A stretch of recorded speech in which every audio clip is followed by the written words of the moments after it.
Halo, kembali lagi dengan Bunda Didi. Hari ini aku masakin Yoda menu ini nih, favorit para ABG, udang keju alami gacoan. Bikinnya mudah kok, yuk langsung aja ya. Haluskan semua bahan di chopper Mitochiba CH200.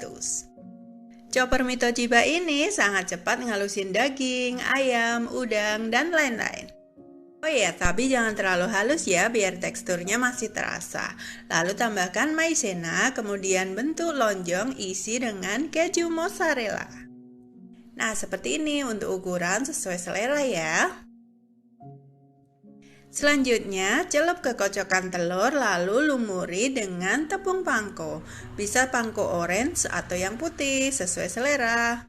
Selanjutnya tinggal kita goreng udang kejunya sampai matang. Nah, seperti ini sudah siap udang keju alami gacoan. Selamat mencoba.